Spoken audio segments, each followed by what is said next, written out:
Hello friends, star live ವಿಶೇಷ ನೇರ ಪ್ರಸಾರ ಕಾರ್ಯಕ್ರಮಕ್ಕೆ ಎಲ್ಲರಿಗೂ ಸ್ವಾಗತ.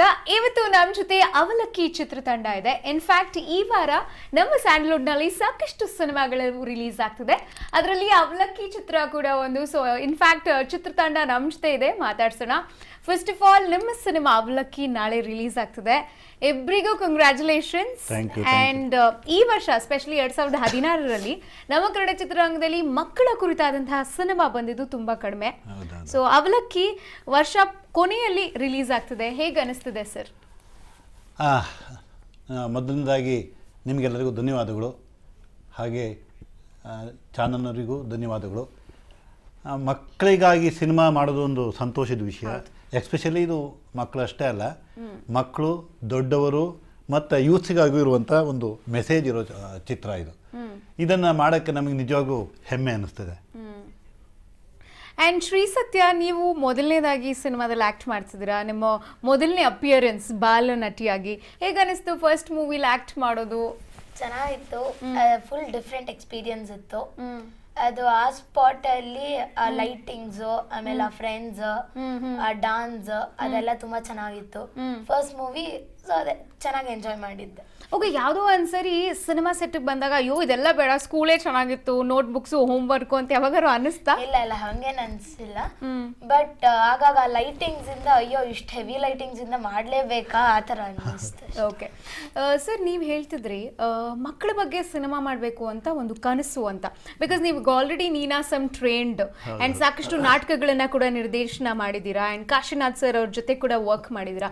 ಬಟ್ ಮಕ್ಕಳಿಗಾಗಿನೇ ಸಿನಿಮಾ ಅಂತ ಮಾಡಬೇಕು ಅಂತ ಯಾವಾಗ ಅನಿಸ್ತು ನಿಮಗೆ? ಇಲ್ಲ, ನಾನು ಮಕ್ಕಳು ಥಿಯೇಟರ್ನೇ ಜಾಸ್ತಿ ಮಾಡಿದವನು. ಮಕ್ಕಳ ನಾಟಕಗಳು ಮತ್ತು ಮಕ್ಕಳದ್ದೇ ಇನ್ಸ್ಟಿಟ್ಯೂಟ್ ಇದೆ ನನ್ನ ಹತ್ರ.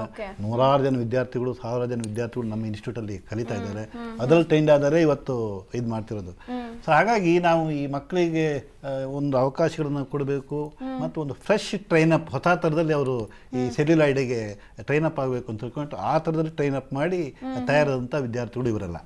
ಮತ್ತು ಇನ್ನೊಂದು ಏನಾಗಬೇಕಿತ್ತು ಅಂದರೆ, ನನಗೆ ಈ ಸಿನಿಮಾ, ಈ ಸಬ್ಜೆಕ್ಟು ವೆರಿ ಟಫ್ ಸಬ್ಜೆಕ್ಟ್. ಇದು ಒಂದು ಮನೋವೈಜ್ಞಾನಿಕವಾಗಿಯೂ ಕೂಡ ಇದು ಬಹಳ ಮುಖ್ಯವಾದ, ಯಾಕೆಂದರೆ ಇವತ್ತಿನ ಜಾಗತೀಕರಣದಲ್ಲಿ ಆದಂಥ ಸಾಂಸ್ಕೃತಿಕ ವಿಪ್ಲವತೆ ಏನಿದೆ, ಸೊ ಮನುಷ್ಯನ ಸಂಬಂಧಗಳನ್ನೇ ಅದು ಬ್ರೇಕ್ ಮಾಡಿದೆ. ಇವತ್ತು ತುಂಬ ಮೆಟೀರಿಯಲಿಸ್ಟಿಕ್ ಆಗಿ ಬದುಕ್ತೀವಿ. ಇವತ್ತು ದುಡಿಮೆ, ನಮಗೆ ಹಣ ಒಂದು ಕಡೆ ಆಗಿಬಿಟ್ರೆ ಮತ್ತು ಬದುಕನ್ನು ಎಲ್ಲಿ ಮಿಸ್ ಮಾಡ್ಕೊಳ್ತಿದ್ದೀವಿ ಅನ್ನೋದ್ರ ಬಗ್ಗೆ ನಮಗೆ ಅರಿವೇ ಇಲ್ಲ. ಅದನ್ನು ಅದು ಬಹಳ ಯಾವತ್ತೂ ನನ್ನನ್ನು ಕಾಡ್ತಿದ್ದ ವಿಷಯ ಆಗಿತ್ತು. ಅದನ್ನು ಹೇಗೆ ಹೇಳೋದು ಅದನ್ನು ಸುಮ್ಮನೆ ಡ್ರಾಮೆಟಿಕ್ ಆಗಿ, ಮೆಲೋ ಡ್ರಾಮಾವಾಗಿ ಹೇಳಕ್ಕೆ ಬರೋದಿಲ್ಲ. ಅಯ್ಯೋ ನನ್ನ ಬದುಕು ಹೀಗಾಯಿತು ಅಂತ ಹೇಳಿ ಹಾಗೆ ಮಾಡೋಕ್ಕೆ ಬರಲ್ಲ. ಆವಾಗ ಏನು ಮಾಡಬೇಕಾಯ್ತು, ಒಂದು ಫ್ರೆಶ್ ಟ್ರೈನಿಂಗ್. ಅದಕ್ಕಾಗಿ ಟ್ರೈನ್ ಮಾಡಿದ್ದು ಇವರೆಲ್ಲ. ಅದಕ್ಕೆ ಹೇಗೆ ಟ್ರೈನಿಂಗ್ ಇರಬೇಕಿತ್ತು ಅಂದರೆ, ಅವರು ಡಾನ್ಸ್ ಗೊತ್ತಿರಬೇಕು, ಸಂಗೀತ, ಹೆಚ್ಚು ಕಡಿಮೆ 200ಕ್ಕೂ ಹೆಚ್ಚು ಜನ ಇದ್ರಲ್ಲಿ ಪಾರ್ಟಿಸಿಪೇಟ್ ಮಾಡಿದ್ದಾರೆ. ಎಲ್ಲರಿಗೂ ಡಾನ್ಸ್ ಗೊತ್ತು, ಒಂದು ಇನ್ಸ್ಟ್ರೂಮೆಂಟ್ ಗೊತ್ತು, ಒಂದು ಕೀಬೋರ್ಡ್ ಗೊತ್ತು, ಒಂದು ಇದು ಗೊತ್ತು. ಯಾಕಂದರೆ ಅದರ ಇದನ್ನ ಆ ಟ್ರೆಂಡನ್ನು ಹಿಡಿಬೇಕಿದ್ರೆ. ಸರ್, ಇಷ್ಟೊತ್ತು ಅವಲಕ್ಕಿ ಬಗ್ಗೆ ಮಾತಾಡ್ತಾ ಇದ್ವಿ. ಎಲ್ಲೋ ಒಂದು ಕಡೆ ಕಲ್ಚರ್ ಸಂಬಂಧಪಟ್ಟಂತಹ ವಿಷಯಗಳನ್ನ ಪರೋಕ್ಷವಾಗಿ ಹೇಳಿದ್ರಿ. ಬಟ್ ಅವಲಕ್ಕಿ ಸಿನಿಮಾದಲ್ಲಿ ನೀವು ಕೊಡುವಂತಹ ಸಂದೇಶ ಏನು? ಅಲ್ಲ, ಅದೇ ಹೇಳಿದ್ದು. ಅಲ್ಟಿಮೇಟ್ಲಿ ಏನು ಅಂದರೆ, ನಿಮಗೆ ಬದುಕು ಬಹಳ ಬಹಳ ಮುಖ್ಯ, ರಿಲೇಷನ್ಶಿಪ್ ಬಹಳ ಮುಖ್ಯ, ಹ್ಯೂಮನ್ ಬೀಯಿಂಗ್ಸ್ ಬಹಳ ಮುಖ್ಯ. ಅವಲಕ್ಕಿ ಅನ್ನೋದು ಕೂಡ ಕೃಷ್ಣ ಸುಧಾಮನ ಇದನ್ನೇ ಹೇಳೋದು. ಹೌದೌದು, ಅವಲಕ್ಕಿ ಅನ್ನೋದು ಸ್ನೇಹದ, ಸಂಬಂಧದ ಸಂಕೇತ ಅದು. ಹಾಗಾಗಿ ಇಲ್ಲಿ ಇಡೀ ಒಂದು ತಿಂಗಳ ಅವಧಿಯಲ್ಲಿ ಎಲ್ಲೆಲ್ಲೋ ಇದ್ದರು ಯಾರ್ಯಾರು ಏನು ಮಾಡ್ತಾರೆ, ಒಂದು ಸಂಧಿಸ್ತಾರೆ.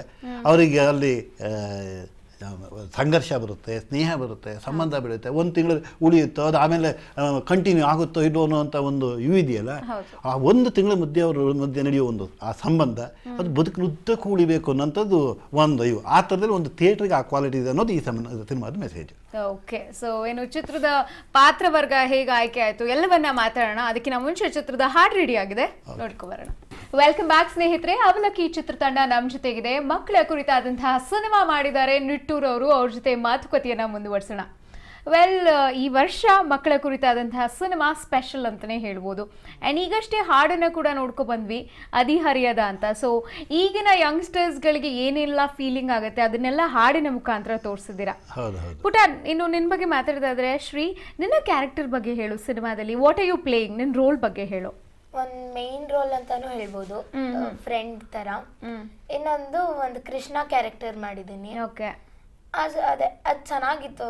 ಅದೆರಡು ಕ್ಯಾರೆಕ್ಟರ್ ನಂಗೆ ತುಂಬ ಇಷ್ಟ ಆಯಿತು.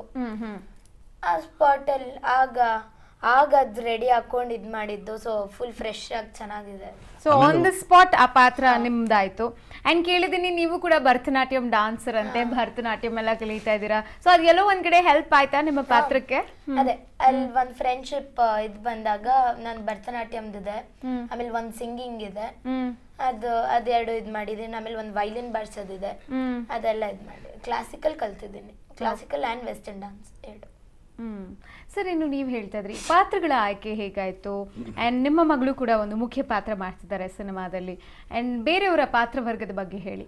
ಹಾಂ, ನಮ್ಮಲ್ಲಿ ಪಾತ್ರದ ಸೆಲೆಕ್ಷನ್ನು ಕೂಡ ಭಾಳ ಟಫ್ ಆಗೇ ಇತ್ತು. ಯಾಕಂದರೆ ಎಲ್ಲೋ ಮೆಲೋಡ್ರಾಮಾ ಎಲ್ಲ ಎನಾಕ್ಟ್ ಮಾಡಬಾರ್ದು, ಸುಮ್ಮನೆ ಪೋಸ್ಗಳು ಇವೆಲ್ಲ ಮಾಡೋದು. ತುಂಬ ನ್ಯಾಚುರಲಾಗಿ ನಾವು ಎಷ್ಟು ಸಹಜವಾಗಿರಬೇಕು ಅಷ್ಟು ಸಹಜವಾಗಿ ಇರೋ ರೀತಿಯಲ್ಲಿ ಮಾಡುವಂಥ ಆಗಿರಬೇಕಿತ್ತು. ಪರ್ಫಾರ್ಮರ್ ಆಗಿರಬಾರ್ದು, ಪಾತ್ರಗಳೇ ಆಗಬೇಕು. ಆ ಥರದಲ್ಲಿ ನಾನು ವರ್ಷಾನುಗಟ್ಟಲೆ ಇದು ಮಾಡಿ ಸರ್ಚ್ ಮಾಡಿ ಸಾಕಷ್ಟು ಜನ ಇದು ಮಾಡಿ ಅದರಲ್ಲಿ ಸೆಲೆಕ್ಟ್ ಆದವರು, ಅದರಲ್ಲಿ ಬಂದವರು ಎಲ್ಲರೂ ಕೂಡ ತುಂಬ ಅದ್ಭುತವಾಗಿ ಅಷ್ಟನ್ನು ನಾವು ಪಾತ್ರ ಮಾಡ್ತಿದ್ದೀವಿ ಅಂತ ಯಾರು ಹೇಳೋಕ್ಕಾಗಲ್ಲ. ಇಲ್ಲಿ ಇದು ಯಾವುದೋ ಒಂದು ಪಾತ್ರ ಇಲ್ಲಿ ನಟಿಸ್ತಾ ಇದ್ದಾರೆ ಅಂತ ಹೇಳೋಕ್ಕೆ ಆಗೋದಿಲ್ಲ. ಆ ಪಾತ್ರವೇ ಅವರು ಆಗಿರ್ತಾರೆ, ಹಾಗೆ ಎಲ್ಲ ಕಾಣಿಸ್ಕೊಂಡಿದ್ದಾರೆ. ಈವನ್ ಸಣ್ಣ ಹುಡುಗರು ಅಷ್ಟೇ. ಯಾಕಂದರೆ ಇದು ಟೇಕಿಂಗ್ ಸ್ವಲ್ಪ ತುಂಬ ಟಫ್ ಇದೆ. ಯಾಕಂದರೆ ಸುಮ್ಮನೆ ಒಂದು ಡೈಲಾಗ್ ನಿಂತ್ಕೊಂಡು ಹೇಳೋದು ಭಾಳ ಈಸಿ. ಬಟ್ ನೀವು ವಿತ್ 5-6 ಇದ್ರ ಥರ ತಗೊಂಡು ಹೋಗೋದಲ್ಲ ಇದೆಯಲ್ಲ, ವಿತ್ ಮೂಮೆಂಟು ಡೈಲಾಗು, ಇನ್ನೊಂದು ಆ್ಯಕ್ಷನು, ಹೀಗೆ ಇವಿಷ್ಟನ್ನು ಒಟ್ಟಿಗೆ ಕ್ಯಾಮರಾದೊಟ್ಟಿಗೆ ಮಾಡೋದು ಭಾಳ ಕಷ್ಟ. ಅದನ್ನು ಎಲ್ಲರೂ ಇದರಲ್ಲಿ ಎಲ್ಲರೂ ಚಾಲೆಂಜಿಂಗ್ ಆಗಿ ಮಾಡಿದ್ದಾರೆ. ಏನು ಸಾಕಷ್ಟು ನಾಟಕಗಳನ್ನ ನಿರ್ದೇಶನ ಮಾಡಿದಿರ. ಸೊ ಎಲ್ಲೋ ಒಂದ್ ಕಡೆ ಸಿನಿಮಾ ಮಾಡೋದು ಅಷ್ಟು ಕಷ್ಟ ಏನಿರಲಿಲ್ಲ ನಿಮಗೆ. ಆದರೂ ಕೂಡ ಒಂದು ಮಕ್ಕಳ ಸಿನಿಮಾ ಮಾಡಬೇಕು ಅಂದರೆ ಅದರದೇ ಆದಂಥ ತಯಾರಿಗಳಿರುತ್ತೆ. ಆ್ಯಂಡ್ ಇದೇ ರೀತಿ ಸ್ಕ್ರಿಪ್ಟ್ ವರ್ಕ್ ಬರಬೇಕು, ಸೊ ಪಾತ್ರಗಳ ಆಯ್ಕೆ ಇದೇ ರೀತಿ ಇರಬೇಕು, ಕತೆ ಹೀಗೆ ಹೋಗಬೇಕು ಅನ್ನೋದು ಒಂದಿರುತ್ತೆ. ಸೊ ಇದನ್ನೆಲ್ಲ ಯಾವಾಗ ರೆಡಿ ಮಾಡ್ಕೊಳ್ತಾ ಬಂದ್ರಿ ನೀವು? ಏನು ಅಂದರೆ ಮಕ್ಕಳ ಚಿತ್ರ ಅನ್ನೋದು ಸರಳವಾಗಿ ಹೇಳಬೇಕು ಅಂತ, ಆದರೆ ಚಿತ್ರ ಸರಳವಾಗಬಾರ್ದು. ಬಹಳ ಸರಳ ಅನ್ನೋದಕ್ಕೆ 2 ಅರ್ಥ ಇದೆ. ಒಂದು ಸರಳ ಅನ್ನೋದು ತುಂಬ ಸರಳವಾಗಿ ಆಗಬಾರ್ದು, ಆದರೆ ಸರಳವಾಗಿ ಹೇಳೋ ರೀತಿಯಲ್ಲಿ ಅದು ಕ್ಲಿಷ್ಟವಾದ್ದನ್ನು ಸರಳವಾಗಿ ಹೇಳಬೇಕು. ಸೊ ಮಕ್ಕಳ ಬಗ್ಗೆ ಹೇಳುವಾಗ ಅದು ದೊಡ್ಡವರಿಗೆ ಎಲ್ಲ ವರ್ಗದ ಜನನ್ನು ತಲುಪಬೇಕು, ಇಲ್ಲಾಂದ್ರೆ ಅದು ಚಿತ್ರ ಮಕ್ಕಳಾಟಿಗೆ ಅನಿಸ್ಬಿಡಬಾರ್ದು. ಸೊ ಆ ಎಚ್ಚರ ವಹಿಸ್ಕೊಂಡೆ ಇದನ್ನು ಇಡೀ ಸ್ಕ್ರಿಪ್ಟನ್ನು ಮಾಡಿರೋದು. ಅದಕ್ಕಾಗಿ ಬೇಕಾದ ತಯಾರಿಯನ್ನು ಮಾಡಿಕೊಂಡು ಮಕ್ಕಳು ಯಾವ ಥರದಲ್ಲಿ ಅವರ ನನಗೆ ದಿನ ಬೆಳಗಾದರೆ ಪೇರೆಂಟ್ಸು ಮತ್ತು ಮಕ್ಕಳು ಅವರ ಇದರೊಟ್ಟಿಗೆ ಇಂಟ್ರಾಕ್ಷನ್ಸ್ ಇರೋದ್ರಿಂದ, ಯಾಕಂದರೆ ದಿನನಿತ್ಯ ನಮ್ಮ ಇನ್ಸ್ಟಿಟ್ಯೂಟಲ್ಲಿ ಬರೋ ಪೇರೆಂಟ್ಸ್ಗಳು ಇದನ್ನು ನೋಡ್ತೀವಿ, ಅವ್ರ ಜೊತೆ ಮಾತಾಡ್ತೀವಿ. ಸೊ ಹಾಗೆ ನನಗೆ ಅವರ ಸಮಸ್ಯೆಗಳು, ಅವ್ರ ನೋವು ನಲಿಗಳು, ದಿನನಿತ್ಯದ ಬದುಕು ಭಾವನೆಗಳು ಇವೆಲ್ಲದರ ಅರಿವು ನನಗಿತ್ತು. ಅದರ ತೆರೆ ಮೇಲೆ ತರಿಸೋದು ಅಷ್ಟು ಕಷ್ಟ ಆಗಿಲ್ಲ. ಮತ್ತು ನನಗೆ ಸಿನಿಮಾದ ತಾಂತ್ರಿಕ ವಿಭಾಗಗಳು ಮತ್ತು ಸಾಹಿತ್ಯದ ಟಚ್ಚು ಎಲ್ಲ ಇರೋದಕ್ಕೆ ಹೋಗಿ ಸಾಕಷ್ಟು ನಾವೊಂದು ಅಚಾನಕ್ ನಾಟಕನ ಇದೇ ಸಿನಿಮಾಗೆ ಹೆಂಗೆ ಬರಬೇಕು ಅನ್ನೋದನ್ನ ಇಟ್ಕೊಂಡು ಅದೇ ಥರದಲ್ಲೇ ಬ್ಲಾಕಿಂಗ್ ಮಾಡಿ ಮಾಡಿಸಿದ್ವಿ. ಅಚಾನಕ್ ತುಂಬ ಸುಮಾರು 40-50 ಶೋಗಳಾಯಿತು, ಕಾಮಿಡಿ ಪ್ಲೇ. ಸೊ ಹಾಗಾಗಿ ನನಗೆ ಸ್ವಲ್ಪ ಈಸಿ ಆಯಿತು. ಇನ್ನು ಯಾವೆಲ್ಲ ಕಡೆ ಲೊಕೇಶನ್ಸ್ಗಳಲ್ಲಿ ಶೂಟ್ ಮಾಡಿದ್ರಿ ಸಿನಿಮಾನ? ಇಲ್ಲ, ಇದು ಒಂದು ಪ್ರದೇಶದಲ್ಲಿ ಇಡೀ ಕತೆ ನಡೆಯೋದ್ರಿಂದ ಇದು ಲೊಕೇಶನ್ ಅನ್ನು ಡಿಮ್ಯಾಂಡ್ ಮಾಡೋದಿಲ್ಲ. ಇದು ಒಂದು ಕಾಲೇಜು ಸ್ಕೂಲಲ್ಲಿ ನಡೆಯುವಂತಹ ಘಟನೆ. ಒಂದು ಪ್ರದೇಶದಲ್ಲಿ ಒಂದಷ್ಟು ಜನ, ಒಂದಷ್ಟು ಮಕ್ಕಳು ಇವರೆಲ್ಲ ಸೇರಿಕೊಂಡು ಅವರ ಆದ್ರಿಂದ ಸೊ ಆ ಮಕ್ಕಳು ಪರ್ಫಾರ್ಮೆನ್ಸು, ಮಕ್ಕಳ ಕಾಸ್ಟ್ಯೂಮು, ಡ್ರೆಸ್ಸು ಮತ್ತು ಇಡೀ ಸಿನಿಮಾ ರಿಚ್ ಕಲರ್ಫುಲ್ ಫ್ರೇಮ್. ನೀವೆಲ್ಲೂ ಮತ್ತು ಇನ್ನೊಂದು ಏನಂದರೆ, ಒಂದು ನಾಟಕ ಅಂತ ಹೇಳಿದ ತಕ್ಷಣ ಏನಾಗುತ್ತೆ ಅಂದರೆ ಕಲಾವಿದರು ಅಂತಂದರೆ ಬಡತನ, ದರಿದ್ರ, ಗೋಳು, ಹಾದ್ರ, ಸೆಕ್ಸು ಇಂಥ ಇದರಲ್ಲೇ ಫೋಕಸ್ ಮಾಡಿರೋ ಸಿನಿಮಾಗಳನ್ನ ನಾವು ನೋಡಿದ್ದೀವಿ. ಆರ್ಟ್ ಅಂದರೆ ಅದೊಂದು ರಿಚ್, ನಿಮಗೆ ಅದೊಂದು ಶ್ರೀಮಂತವಾದ್ದು, ಕಲರ್ಫುಲ್ ಆದ್ದು, ಅದನ್ನು ನಾವು ಇಡೀ ಸಿನಿಮಾದಲ್ಲಿ ಹೇಳ್ಕೊಟ್ಟಿದ್ದೀವಿ. ನಮಗೆ ಇವೆಲ್ಲ ನಮ್ಮ ಆರ್ಟ್ ಯಾವಾಗ ನಿಮಗೆ ಅದು ಎಂಜಾಯ್ ಮಾಡೋಕ್ಕೆ ಸಾಧ್ಯ ಆಗುತ್ತೆ, ನೀವು ಸಫಿಷಿಯೆಂಟ್ ಇದ್ದಾಗಲೇ ನೀವು ಸಫಿಷಿಯೆಂಟ್ ಆಗಿ, ಗೊತ್ತಾಯ್ತಾ? ಸೊ ಆ ಕಲರ್ಫುಲ್ ಸಫಿಷಿಯೆಂಟ್ ಇಡೀ ಸಿನಿಮಾದಲ್ಲಿ ಕಾಣುತ್ತೆ. ಇನ್ನೊಂದು ಮಾತು ಹೇಳಬೇಕು, ಇವಾಗ ನಮ್ಮ ಯೂತ್ಗಳಿಗೆ ಇಷ್ಟವಾಗುವಂಥ ಸಿನಿಮಾಗಳ ಬಗ್ಗೆ ಮಾತಾಡೋದಂದ್ರೆ ಕಮರ್ಷಿಯಲ್ ಎಂಟರ್ಟೈನರ್, ಒಂದಿಷ್ಟು ಸಾಂಗು, ಒಂದಿಷ್ಟು ಡಾನ್ಸ್ ಇದ್ರೆ ಜನ ಎಂಜಾಯ್ ಮಾಡ್ತಾರೆ. ಇಂಥ ಟೈಮಲ್ಲಿ ಎಷ್ಟು ಜನಕ್ಕೆ ಮಕ್ಕಳ ಸಿನಿಮಾ ರೀಚ್ ಆಗುತ್ತೆ ಅನ್ಸುತ್ತೆ ಸರ್? ಇದನ್ನು ನೋಡಿ, ಎಂಟರ್ಟೈನ್ಮೆಂಟು ಎಲ್ಲದು, ಕಾಮಿಡಿ ಅಂತೂ ಸಕ್ಕತ್ ಎಂಡ್ ಆಫ್ ಇದು ಡಿಗ್ನಿಫೈಡ್ ಕಾಮಿಡಿ, ಗೊತ್ತಾಯ್ತಾ? ಇದು ಹದಿಹರೆಯ ಹಾಡು ಬರ್ತಿದ್ದಿಲ್ಲ, ಯೂತ್ ಪ್ರೀತಿ ಪ್ರೇಮದ ತಲ್ಲಣಗಳನ್ನ ಬರೀ ಒಂದು ಹಾಡಲ್ಲಿ ಹೇಳ್ತೀರಿ. ಮತ್ತೆ ಒಂದು ತಣ್ಣನೆಯ ಪ್ರೀತಿ ಇದೆ ಇಡೀ ಸಿನಿಮಾದುದ್ದಕ್ಕೂ, ಅಂಡರ್ ಕರೆಂಟ್. ಅದು ನಿಮ್ಗೆಲ್ಲೂ ನಿಮ್ಗೆ ಗೋಚರಿಸಲ್ಲ, ಅದು ಒಂದು ಪ್ರೀತಿಯ ಒಳಹರಿವು ಇಡೀ ಸಿನಿಮಾದುದ್ದಕ್ಕೂ ಹೋಗುತ್ತೆ. ಅದೊಂದು ಬೆಚ್ಚನೆಯ ಪ್ರೀತಿ, ಅದು ಗೊತ್ತಾಯ್ತಾ, ಅದು ನಿಮಗೆ ಕಾಣ್ತೀರಿ. ಆಮೇಲೆ ನೀವು ಇನ್ನೊಂದೇನೋ ಇದು ಕೇಳಿದ್ರಿ, ಅಲ್ಲ ಅದ್ರ ಬಗ್ಗೆ ಮಾತಾಡೋದು ಕಂಟಿನ್ಯೂ ಮಾಡೋಣ. ಸೊ ಅದಕ್ಕಿಂತ ಮುಂಚೆ ಚಿತ್ರದ ಟ್ರೇಲರ್ ರೆಡಿ ಆಗಿದೆ. ಮತ್ತೊಮ್ಮೆ ಕಾರ್ಯಕ್ರಮಕ್ಕೆ ಸ್ವಾಗತ. ನಾಳೆ ಅವಲಕ್ಕಿ ಚಿತ್ರ ರಿಲೀಸ್ ಆಗ್ತದೆ. ಸೊ ಚಿತ್ರದ ನಿರ್ದೇಶಕರು ನಮ್ಮ ಜೊತೆ ಇದ್ದಾರೆ, ಪುಟ್ಟ ಹುಡುಗಿ ಕೂಡ ಇದ್ದಾರೆ, ಶ್ರೀ ಸತ್ಯ ಅವರು. ಅವ್ರ ಜೊತೆ ಮಾತುಕತೆಯನ್ನ ಮುಂದುವರ್ಸೋಣ. ಶ್ರೀ, ನೀನ್ ಸಿಕ್ಕಾಪಟ್ಟೆ ಟ್ಯಾಲೆಂಟೆಡ್, ಮುದ್ದಾಗಿದೆಯಾ, ಭರತನಾಟ್ಯಂ ಗೊತ್ತು, ಆಕ್ಟಿಂಗ್ ಮಾಡ್ತಿದ್ಯಾ, ಜೊತೆಗೆ ಹಾಡು ಬೇರೆ ಹಾಡ್ತೀಯಂತೆ, ಪ್ಲೇ ಬ್ಯಾಕ್ ಸಿಂಗಿಂಗ್ ಎಲ್ಲ ಮಾಡಿದ್ಯಂತೆ ಸಿನಿಮಾದಲ್ಲಿ. ಅದ್ರ ಬಗ್ಗೆ ಹೇಳಪ್ಪ. ಅದೇ ಆಗ ಆಕ್ಚುಲಿ ನಾನೇ ಒಂದು ಹಾಡು ಹಾಡಿದ್ದೀನಿ ಅಂಡ್ ಅದ್ರಲ್ಲಿ ನಂಗೊಂದು ಪ್ಯಾರ ತುಂಬಾ ಇಷ್ಟ ಆಯ್ತು. That was so good. Okay, ಅಲ್ಲಿ ಆ ಸ್ಪಾಟ್ ಅಲ್ಲಿ ಒಂದೇ ಟೇಕಲ್ಲಿ ಮುಗಿಸಿದೀನಿ. ಅದು ಒಂದೇ ಒಂದ್ಸತಿ ಅವ್ರು ಹೇಳಿದಾರೆ ಹಿಂಗೆ ಅಂತ ಒಂದೇ ಸತಿ ಮುಗಿಸ್ಬಿಟ್ಟಿದೀನಿ. ಅದ್ ಹಂಗೆ ಅದೇನೋ ಆ ಕಡೆ ಈ ಕಡೆ ಏನು ಮಾಡಿದೆ, ಹಂಗೆ ಇದ್ ಮೂವಿಯಲ್ಲಿ ಇದ್ ಮಾಡಿದೆ. ಸೊ ರೆಕಾರ್ಡಿಂಗ್ ಅಲ್ಲಿ ಒಂದೇ ಆನ್ ದ ಸ್ಪಾಟ್ ಮುಗಿಸ್ಬಿಟ್ಟಿದ್ದಾರೆ. ಪುಟಾಣಿ, ನಮಗೋಸ್ಕರ ಹಾಡಕ್ಕಾಗುತ್ತೆ ಇವಾಗ? ಆ ಒಂದ್ ಸಣ್ಣ ಲೈನ್ ಆದ್ರೂ ಪರವಾಗಿಲ್ಲ. ಜಾತಿ ಮತಗಳು ಇಲ್ಲಿಲ್ಲ, ನೀತಿ ಒಂದೇ ನಮಗೆಲ್ಲ. ಜಾತಿ ಮತಗಳು ಇಲ್ಲಿಲ್ಲ, ನೀತಿ ಒಂದೇ ನಮಗೆಲ್ಲ. ನಾವೇನೇ ಲೋಕವೆಂದು ಬಡಬಡಿಸುತ್ತಿದ್ದ, ನಾವೇನೇ ಲೋಕವೆಂದು ಬಡಬಡಿಸುತ್ತಿದ್ದ. ರಾಜಾದಿ ರಾಜ, ರಾಜಾದಿ ರಾಜ. ವೆಲ್, ಹೌಸ್ ಆಫ್ ಟ್ಯಾಲೆಂಟ್ ಅಂತಾನೆ ಹೇಳ್ಬೋದು ಸರ್. ನಿಮ್ಮ ಮನೇಲೇ ಇದೆ ಹೌಸ್ ಆಫ್ ಟ್ಯಾಲೆಂಟ್. ಇನ್ನು ಚಿತ್ರದ ಸಂಗೀತದ ಬಗ್ಗೆ ಮಾತನಾಡೋದಾದ್ರೆ, ಸಂಗೀತ ನೀಡಿದವ್ರು ಯಾರು? ಅಂಡ್ ಇಸ್ಮಾಯಿಲ್ ಗುನಾಳ್ ಅಂತ ಹೇಳಿ, ಅವರು ಬಹುಶಃ ಕನ್ನಡದಲ್ಲಿ ಕನ್ನಡದ ಇಳೆಯರಾಜ್ ಅಂತಾನೆ ಫೇಮಸ್ಸು. ಕನ್ನಡ ರಂಗಭೂಮಿಯಲ್ಲಿ ವಿವೇಕಾಂತ ನಂತರ ದೊಡ್ಡ ಹೆಸರು ಇದ್ದಿದ್ದು ಇಸ್ಮಾಯಿಲ್ ಗುನಾಳ್ಗೆ. ಇದರಲ್ಲಿ 5 ಹಾಡುಗಳನ್ನ ತುಂಬಾ ಅದ್ಭುತವಾಗಿ ಕಂಪೋಸ್ ಮಾಡಿದ್ದಾರೆ. ಹಾಡುಗಳು ನೀವು ರೆಗ್ಯುಲರ್ ಸಿನಿಮಾಕ್ಕಿಂತ ತುಂಬ ಡಿಫ್ರೆಂಟ್ ಆದ ಟ್ಯೂನ್ಗಳನ್ನು ಮಾಡಿದ್ದಾರೆ. ಅವರು ಸ್ವತಃ ಕಂಪೋಸರು, ಲಿರಿಸಿಸ್ಟು, ಆಮೇಲೆ ಅವರು ಸ್ವತಃ ಗಾಯಕರು. ಇದಕ್ಕೆ ನನಗೆ ಒಂದು ವಿಶೇಷ ಏನಂದ್ರೆ, ಅವರಿಗೆ 16 ಭಾಷೆ ಗೊತ್ತು, ಜಗತ್ತಿನ 3 ಮೂಲೆ ಸಂಗೀತದ ವಿಷಯ ಅವ್ರಿಗೆ ಗೊತ್ತು, ಯಾವ ಒಂದು 50 ಇನ್ಸ್ಟ್ರೂಮೆಂಟ್ ಬರೆಸ್ತಾರೆ. ಇದಕ್ಕೆ ನನಗೆ ಕಂಪ್ಲೀಟ್ ಒಂದು ಥಿಯೇಟ್ರ್ ಡಿಫ್ರೆಂಟ್ ಆದ ಒಂದು ಥಿಯೇಟ್ರ್ ಅಂದರೆ ಡ್ರಾಮಾ ಸಂಗೀತ ಆಗಬಾರ್ದು, ಅದು ಭಾಳ ಎಚ್ಚರ ಇರಬೇಕು. ಇಲ್ಲಾಂದ್ರೆ ಈಗಿನ ಜನ್ರೇಷನ್ ಡ್ರಾಮಾ ಬಿಟ್ಬಿಡ್ತಾರೆ. ಇವತ್ತಿನ ಸಂಗೀತಕ್ಕೆ ಹೊಂದ್ಕೊಂಡ ಥಿಯೇಟ್ರ್ ಸಂಗೀತ ಆಗಬೇಕಿತ್ತು, ಅದು ಸಿನಿಮಾಕ್ಕೆ ಆ ಥರದಲ್ಲಿ ಆಗಬೇಕಿತ್ತು. ಆ ಟ್ರೆಂಡನ್ನು ಇಡೀ ಸಿನಿಮಾದುದ್ದಕ್ಕೂ ಅದ್ಭುತವಾಗಿ ಮಾಡಿದ್ದಾರೆ. ಸೊ ಮತ್ತು ಒಂದು ಹಾಡನ್ನು ಅವ್ರು ಹಾಡಿದ್ದಾರೆ. ದುರಂತ ಅಂದರೆ ಅವರು ನಮ್ಮೊಂದಿಗೆ ರೀಸೆಂಟಾಗಿ ಇಲ್ಲದಷ್ಟು ಬೇಸರದ ವಿಷಯ ಇದೆ. ಸರ್, ಏನು ನೀವು ಹೇಳಿದಂಗೆ ಒಂದು ಸ್ಕೂಲಲ್ಲಿ ಅಥವಾ ಒಂದು ಕಾಲೇಜಲ್ಲಿ ನಡೆಯುವಂತಹ ಘಟನೆ ಇದು. ಅಲ್ಲಿ ಹೆಂಗೆ ಈ ಥಿಯೇಟರ್ ಶೋನ ಮಾಡೋದಕ್ಕೆ ಎಲ್ಲ ಸ್ನೇಹಿತರು ಒಟ್ಟಾಗ್ತಾರೆ, ಆ ಸಂದರ್ಭದಲ್ಲಿ ಅವ್ರು ಪಡುವಂಥ ಕಷ್ಟ, ಅವ್ರು ಎದುರಿಸುವಂಥ ತೊಂದರೆಗಳನ್ನು ಸಿನಿಮಾ ಆಗಿ ಮಾಡಿದ್ದೀರಾ. ಇದಕ್ಕೆ ಹಾಡುಗಳು ಬೇಕಿತ್ತ? ಅಂದರೆ ಈ ಸಿನಿಮಾಗೆ ಹಾಡುಗಳು ಎಷ್ಟು ಅವಶ್ಯಕ? ಆ್ಯಂಡ್ ಎಲ್ಲೋ ಒಂದು ಕಡೆ ಇವಾಗ ಹಾಡುಗಳು ಹೇಗಾಗ್ಬಿಟ್ಟಿದೆ ಅಂತ ಹೇಳಿದ್ರೆ, ಸಿಚುವೇಶನ್ ಇಲ್ಲದೆ ಇದ್ರೂ ತುಂಬಾ ತೂರಿಸಿ ಮಾಡುವಂಥ ಹಾಡುಗಳನ್ನ ಮಾಡ್ತಾರೆ. ಸೊ ನಿಮ್ಮ ಚಿತ್ರದಲ್ಲಿ ಹಾಡುಗಳ ಅವಶ್ಯಕತೆ ಹೇಗಿತ್ತು ಆ್ಯಂಡ್ ಹೇಗೆ ಮೂಡ್ ಬಂದಿದೆ? ಇಲ್ಲಿ ಹಾಡುಗಳು ಅಂತಂದ್ರೆ ನಿಮಗೆ ಹೆಂಗಂಗೂ ಹಾಡುಗಳು ಬರೋದಿಲ್ಲ, ಆ ಕಥೆಯ ಜೊತೆಗೆ ಹೋಗುತ್ತೆ. ಮತ್ತೆ ಎಲ್ಲ ಲಾಂಗ್ ಉದ್ದುದ್ದ ಸಾಂಗ್ಗಳು ಎಲ್ಲೂ ಇಲ್ಲ. ನೀವು ಅದು 2 ನಿಮಿಷಕ್ಕೆ ಫಿನಿಶ್ ಆಗುತ್ತೆ ಅಂದರೆ 2 ನಿಮಿಷಕ್ಕೆ ಫಿನಿಶ್ ಆಗುತ್ತೆ. 3 ನಿಮಿಷ ಹಾಡು ಮತ್ತೆ ಮತ್ತೆ ಕೇಳಬೇಕು ಅನ್ನಿಸ್ತದೆ ಅನ್ನೋದು ಬಿಟ್ರೆ ನಿಮಗೆ ಸಿನಿಮಾದ ಹೋಗಕ್ಕೆ ಎಲ್ಲೂ ಅದು ಧಕ್ಕೆ ಬರೋದಿಲ್ಲ.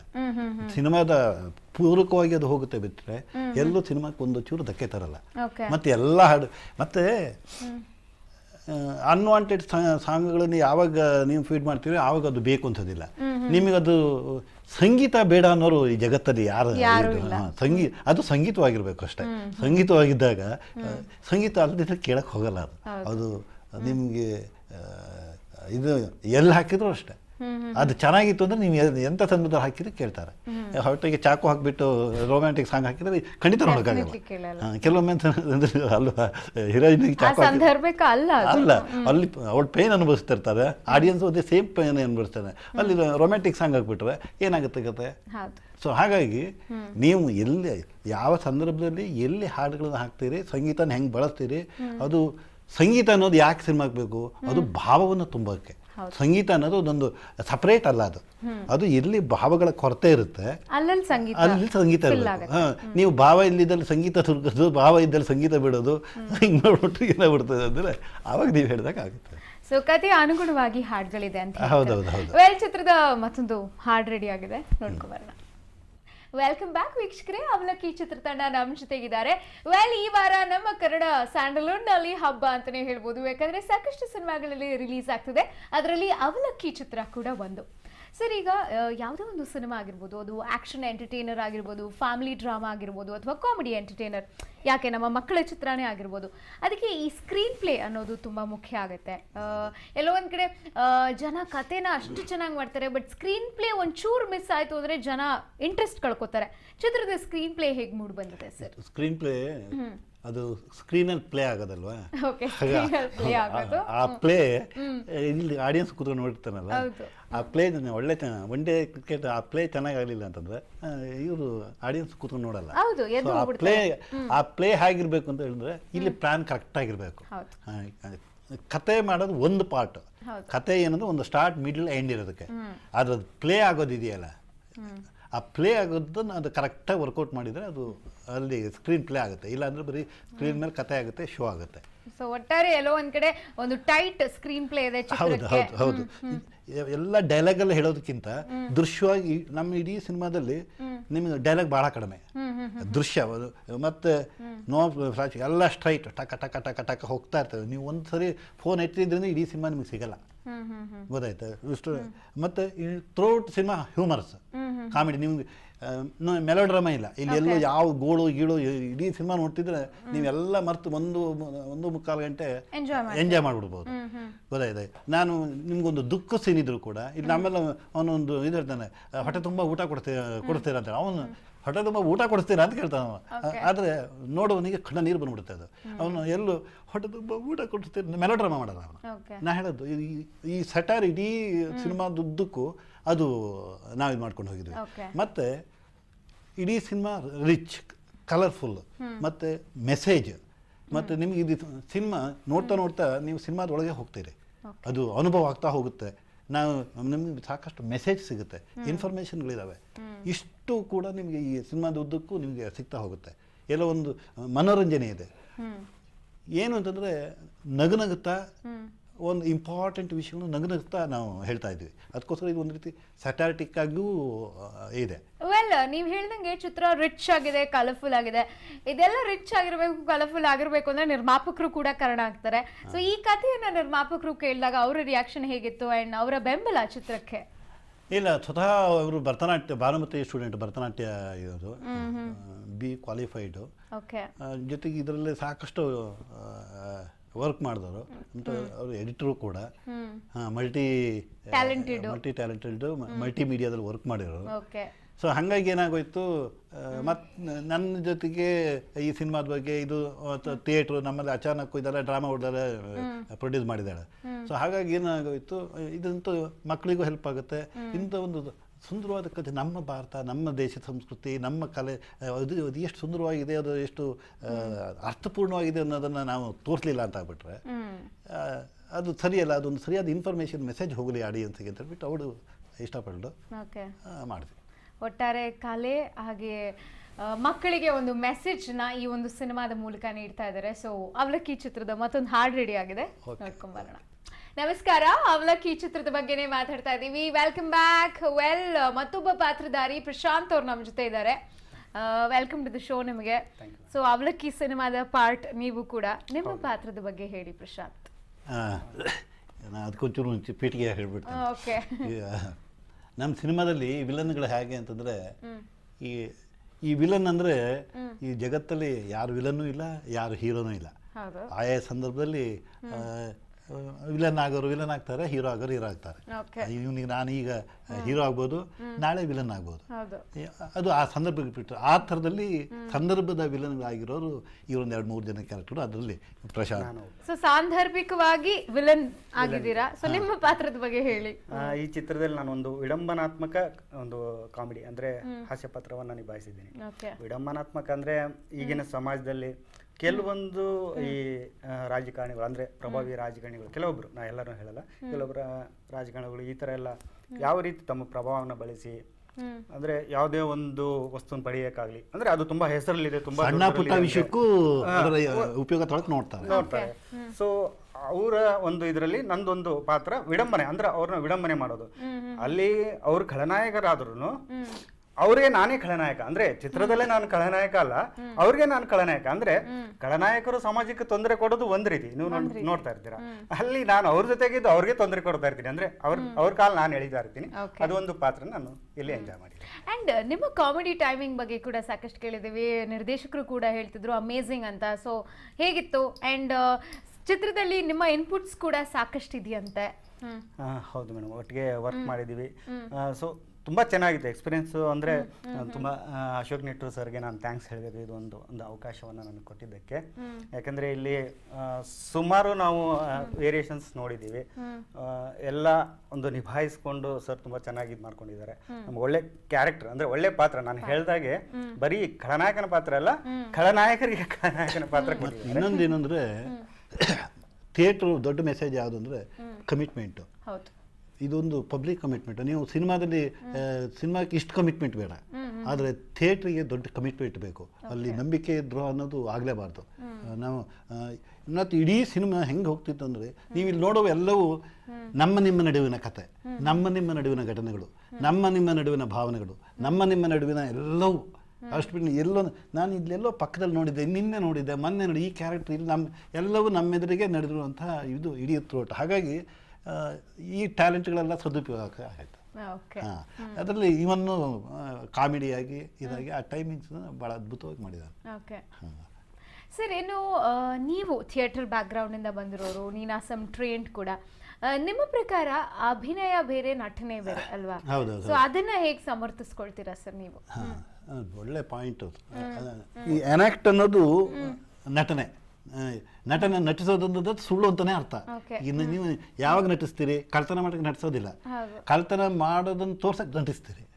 ಅದು ಅಭಿನಯ ಅಂತಂದರೆ ನೀವು ಪಾತ್ರವೇ ಆಗಬೇಕು, ಅಲ್ಲಿ ನಟಿಸೋ ಹಂಗಿಲ್ಲ. ನೀವು ಕಾಳಿದಾಸ ಅಂದರೆ ಕಾಳಿದಾಸನೇ ಆಗಬೇಕು, ಕಾಳಿದಾಸನ ಅಭಿನಯಿಸೋ ಹಾಗಿಲ್ಲ. ಸ್ಟಾನ್ಸ್ಲಾವಸ್ಕಿನೂ ಅದನ್ನೇ ಹೇಳ್ತಾನೆ, ಅಭಿನಯ ದರ್ಪಣದಲ್ಲಿ ಅದನ್ನೇ ಹೇಳ್ತಾನೆ. ಅಭಿನಯ ಅಂದ್ರೇನು? ಅಭಿ ಅಂದರೆ ಅಭಿ ಅನ್ನೋ ಧಾತು ಪದದಿಂದ ಹೊರತು ಅಭಿನಯ ಅಂತ ತಲುಪುವಂಥ ರೀತಿ ಆಗೋದು ಅಂತಲೇ ಅರ್ಥ. ಸೊ ಪಾತ್ರವಾಗಿದ್ದರೆ ನೀವು ತಲುಪೋದು. ಇವನು ಸ್ಟಾನ್ಸ್ಲಾವಸ್ಕಿನೂ ಅದನ್ನೇ ಹೇಳೋದು. ಸ್ಟಾನ್ಸ್ಲಾವಸ್ಕಿನೂ ಕೂಡ ನೀವು ಪಾತ್ರವೇ ಆಗಬೇಕು ಅಂತ ಹೇಳ್ತಾನೆ ಅವನು, ಪಾತ್ರವೇ ಆಗಬೇಕು. ಇನ್ನು ನೋಡಿ, ಅಭಿನಯದ ವಿಷಯದಲ್ಲಾಗಲಿ ಇದ್ರ ವಿಷಯದಲ್ಲಿ ಪಾಶ್ಚಾತ್ಯರಾಗಲಿ ಇದರಾಗಲಿ ಹಿಂದಿನಿಂದು ನಮ್ದು 2,000 ವರ್ಷದ ಇತಿಹಾಸ, ಅವ್ರದ್ದು ರೀಸೆಂಟು. ಆದರೆ ತಾತ್ಪರ್ಯ ಒಂದೇ. ಸಂದೇಶ ಹೌದು, ನೀವು ಪಾತ್ರವೇ ಆಗಬೇಕು, ಅಲ್ಲಿ ನ್ಯಾಚುರಲ್ ಆಗಿ ಅಭಿನಯಿಸಬೇಕು ಅಂತ ಹೇಳ್ತಾನೆ. ಇಲ್ಲಿ ಸಾತ್ವಿಕ ಬೇಕು ಅಂತ ಹೇಳ್ತಾನೆ. ಗೊತ್ತಿದೆ, ಅಲ್ಲಿ ಆಂಗಿಕಗಳು ಬಹಳ ಮುಖ್ಯ ಅಂತ ಹೇಳ್ತಾರೆ ಗ್ಲೋಟೋವಾಚಿಕ ಮೇರಲ್ಡ್ ಇವರು. ಇಲ್ಲಿ ಆಂಗಿಕ ವಾಚಿಕ ಆಹಾರ್ಯ ಇರಬೇಕು ಅಂತ ಹೇಳ್ತಾರೆ. ಅಲ್ಲಿ ಬ್ರೆಕ್ಟು ಇನ್ವಾಲ್ವ್ ಆಗಬಾರ್ದು ಅಂತ ಹೇಳ್ತಾನೆ. ಮತ್ತು ಇಲ್ಲಿ ಇನ್ವಾಲ್ವ್ ಆಗಬೇಕು ಅಂತ ಹೇಳ್ತಾರೆ. ಅಲ್ಲಿ ಅಷ್ಟು ಹೇಳಿದ್ರು ಬಟ್ ಇಡಬೇಕು, ಕೊನೆಗೂ ಪ್ರೇಕ್ಷಕ ಇನ್ವಾಲ್ವ್ ಆಗದೆ ಇರೋಕ್ಕಾಗೋದೇ ಇಲ್ಲ. ಘೋಷ ಇದು ಮಾಡುವಾಗ ಅರ್ಥ ಬಿಡ್ತಾನೆ ಪ್ರೇಕ್ಷಕ. ಸೊ ಹಾಗಾಗಿ ಸಾತ್ವಿಕ ಅಭಿನಯ ಅಂದರೆ ತಲುಪೋದು ಅಂತಲೇ ಅರ್ಥ. ಒಟ್ಟಾರೆ ಒಂದು ಮೆಸೇಜ್ ಚಿತ್ರನ ಕೊಡೋಕೆ ಹೋಗ್ತಾ ಇದ್ದೀರಾ ಅವಲಕ್ಕಿ ಚಿತ್ರದ ಮೂಲಕ. ಒಳ್ಳೇದಾಗ್ಲಿ. ಈಗ ಚಿತ್ರದ ಹಾಡ್ ರೆಡಿ ಆಗಿದೆ, ಮತ್ತೊಂದು ನೋಡ್ಕೊಬರೋಣ. ವೆಲ್ಕಮ್ ಬ್ಯಾಕ್ ವೀಕ್ಷಕರೇ. ಅವಲಕ್ಕಿ ಚಿತ್ರತಂಡ ನಮ್ಮ ಜೊತೆಗಿದೆ, ಮಾತುಕತೆಯನ್ನ ಮುಂದುವರ್ಸೋಣ. ಸರ್, ಎಷ್ಟೊತ್ತು ನಿಮ್ಮ ಚಿತ್ರದ ಬಗ್ಗೆ ಹೇಳಿದ್ರಿ, ಚಿತ್ರದ ಪಾತ್ರಧಾರಿಗಳು, ಅಲ್ಲಿ ಬರುವಂತಹ ವಿಶೇಷ ಸಂಗತಿಗಳು, ಅವೆಲ್ಲವನ್ನ ಡಿಸ್ಕಸ್ ಮಾಡಿದ್ವಿ. ಬಟ್ ಈಗಿನ ಆಡಿಯನ್ಸ್ಗೆ ಎಲ್ಲೋ ಒಂದ್ ಕಡೆ ಒಂದು ಸಿನಿಮಾದಲ್ಲಿ ಸಸ್ಪೆನ್ಸ್ ಅಂಶ, ಥ್ರಿಲ್ಲಿಂಗ್ ಅಂಶ ಇದ್ರೆ ತುಂಬಾ ಇಷ್ಟ ಆಗುತ್ತೆ.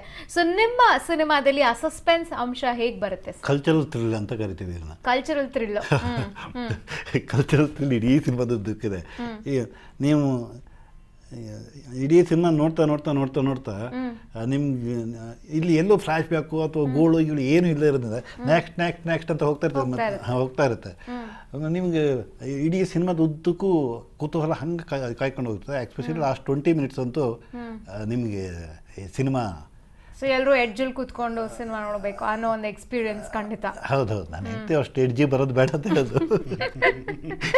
ಓಕೆ, ನೀವು ಚಿತ್ರ ಅಕ್ರಾಸ್ ದ ಕರ್ನಾಟಕ ರಿಲೀಸ್ ಮಾಡ್ತಿದ್ದೀರಾ. ಎಷ್ಟು ಥಿಯೇಟರ್ಸ್ ಅಲ್ಲಿ ರಿಲೀಸ್ ಆಗ್ತಿದೆ? ಮುಖ್ಯ ಥಿಯೇಟರ್ ಯಾವುದು? ಮೇನಕಾ ಥಿಯೇಟ್ರಲ್ಲಿ ರಿಲೀಸ್ ಆಗ್ತದೆ, ರಾಜ್ಯಾದ್ಯಂತ ರಿಲೀಸ್ ಆಗ್ತದೆ. ಮಾಲ್ಗಳಲ್ಲೆಲ್ಲ ರಿಲೀಸ್ ಆಗ್ತಿದೆ. ನೀವು ನಿಜವಾಗೂ ಪ್ರೇಕ್ಷಕರೇ ಫುಲ್ ಎಂಟರ್ಟೈನ್ಮೆಂಟು ಫ್ಯಾಮಿಲಿ ಶೋ ಇದು. ಆಮೇಲೆ ಬುಕ್ ಮೈ ಶೋ ಮತ್ತು ಫೇಸ್ಬುಕ್ಕು ಇದರಲ್ಲೆಲ್ಲ ಒಳ್ಳೆ ರೆಸ್ಪಾನ್ಸ್ ಇದೆ. ಜನಗಳು ಕೂಡ ಒಳ್ಳೆ ರೆಸ್ಪಾನ್ಸ್ ಮಾಡ್ತಿದ್ದಾರೆ. ಸೊ ಎಲ್ಲರೂ ನೋಡಿ. ವೆಲ್, ವೀಕ್ಷಕರಿಗೆ ಅವಲಕ್ಕಿ ಚಿತ್ರದ ಬಗ್ಗೆ ನಿಮ್ಮ ಕೊನೆ ಮಾತುಗಳು. ನಿಮ್ಮ ಚಿತ್ರನ ಯಾಕೆ ವೀಕ್ಷಕರು ನೋಡಬೇಕು? ಇದು ನಮ್ಮ ಚಿತ್ರ ಅಲ್ಲ, ನಿಮ್ಮ ಚಿತ್ರ. ಸೊ ಹಾಗಾಗಿ ಪ್ರೇಕ್ಷಕರೇ ಇದು ನಿಮ್ಮ ಚಿತ್ರ ಅಂತ ಹೇಳ್ಕೊಂಡು ನಿಮ್ಮ ಥಿಯೇಟ್ರಿಗೆ ಬನ್ನಿ. ಇದನ್ನು ನೀವು ನೋಡಿದರೆ ಇದೊಂದು ಸಾರ್ಥಕ ಪ್ರಯತ್ನ ಅನ್ಸುತ್ತೆ. ಯಾಕಂದರೆ ಮಕ್ಕಳು, ಯುವಕರು ಮತ್ತು ಪೋಷಕರು ಎಲ್ಲರನ್ನೂ ಗಮನ ಇಟ್ಕೊಂಡು ಮಾಡಿರೋ ಮೆಸೇಜ್ ಇರುವಂಥ ಸಬ್ಜೆಕ್ಟು. ಕಾಮಿಡಿ ಇದೆ, ಹೊಟ್ಟೆ ತುಂಬ ನಗಬಹುದು, ಮತ್ತು ಮನೋಜ್ಞವಾದ ಸಂಗೀತ ಇದೆ, ಒಳ್ಳೆಯ ಫೋಟೋಗ್ರಫಿ ಜಿ ವಿ ಉಮಾಪತಿ ಅವರು ಮಾಡಿದ್ದಾರೆ. ಇದೆಲ್ಲವನ್ನೂ ನೀವು ನೋಡ್ಬೋದು. ಬನ್ನಿ, ಎಂಜಾಯ್ ಮಾಡಿ. ವೆಲ್, ಒಳ್ಳೇದಾಗಲಿ ಸರ್. ನಾಳೆ ಚಿತ್ರ ರಿಲೀಸ್ ಆಗ್ತದೆ. All the best. Thank you so much. ವೀಕ್ಷಕರೇ, ನಿಮಗೆ ಗೊತ್ತು ಸಾಕಷ್ಟು ಫ್ಯಾಮಿಲಿ ಎಂಟರ್ಟೈನರ್, ಕಾಮಿಡಿ, ಡ್ರಾಮಾ ಹೀಗೆ ಸಾಕಷ್ಟು ಸಿನಿಮಾಗಳು ರಿಲೀಸ್ ಆಗ್ತದೆ. ಅಂಥದ್ರಲ್ಲಿ ನಾಳೆ ಮಕ್ಕಳ ಕುರಿತಾದಂತಹ ಒಂದು ಚಿತ್ರ ರಿಲೀಸ್ ಆಗ್ತದೆ, ಅದೇ ಅವಲಕ್ಕಿ. ಸೊ ಹೋಗಿ ನಿಮ್ಮ ಹತ್ತಿರದ ಚಿತ್ರಮಂದಿರದಲ್ಲಿ ಸಿನಿಮಾ ನೋಡೋದನ್ನ ಮರಿಬೇಡಿ. ಮತ್ತಷ್ಟು ವಿಶೇಷ ಕಾರ್ಯಕ್ರಮಗಳ ಜೊತೆ ನಾವು ನಿಮ್ಮನ್ನ ಭೇಟಿ ಆಗ್ತೀವಿ. ಅಲ್ಲಿ ತನಕ keep watching Raj music Kannada. ನಾನು ಮ್ಯೂಸಿಕ್, ನಾನು ಲೈಫ್.